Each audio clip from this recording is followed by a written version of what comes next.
水瓶座喜欢你的10个讯号。上集，他不是不喜欢你，只是他比任何人都晚承认。如果今天有人问我，12星座里哪一个星座最容易日久生情，很多人会猜巨蟹，有人猜摩羯，甚至有人猜处女。可是我的答案一直都是水瓶座。是不是很意外？因为大家对水瓶的印象通常都是自由、理性、忽冷忽热，不喜欢被束缚，好像爱情对他来说只是人生里的一小部分。可是真正认识水瓶的人都知道，他不是不会爱，他只是很难相信自己真的爱上了。因为在他的世界里，喜欢不是一句我心动了就能成立，而是一连串的观察，一连串的确认，一连串的推翻，最后才不得不承认，好吧，我真的在乎这个人。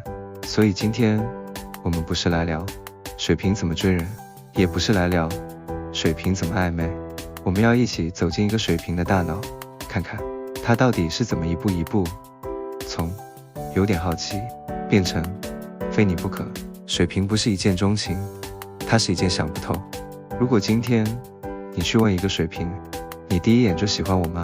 很多水瓶大概都会回答没有，而且他不是在嘴硬，是真的没有。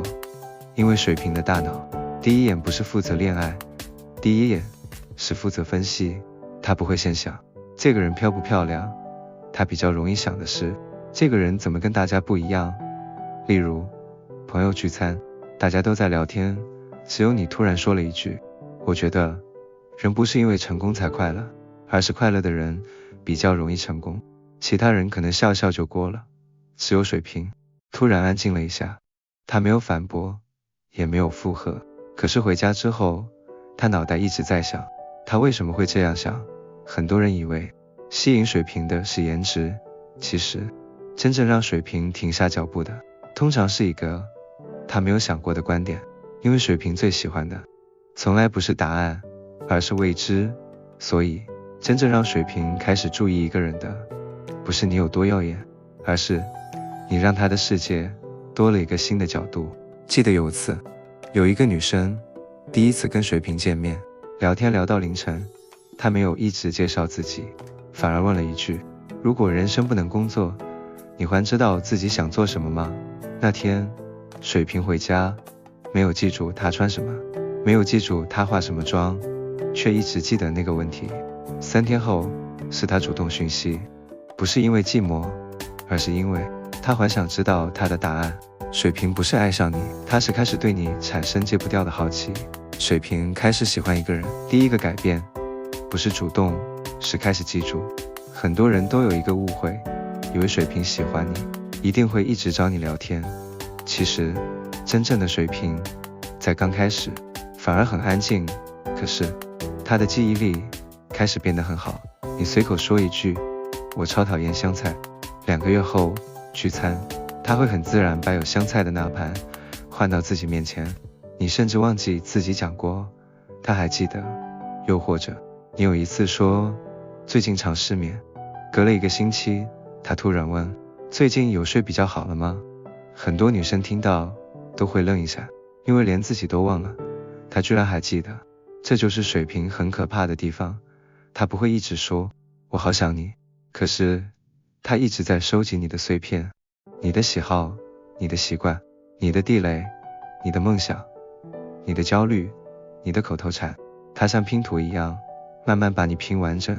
因为对水瓶来说，真正的喜欢不是每天聊天，而是我开始想真正认识你，不是认识今天的你，而是认识真正的你。有一次女生感冒，随口抱怨一句最近喉咙超痛，之后她自己都好了。1个月后经过饮料店，水瓶突然说你不要喝冰的。女生问你怎么知道？她愣了一下，才发现原来自己一直记住。水瓶不是开始黏你，而是开始把你放进自己的记忆。他不是一直传东西给你，他是在试探你能不能理解他的世界。很多女生都遇过，水瓶半夜突然传一篇文章，一支影片，一本书，甚至一首很冷门的歌，然后只说一句你可以看看。很多人回哈哈，聊天就结束了。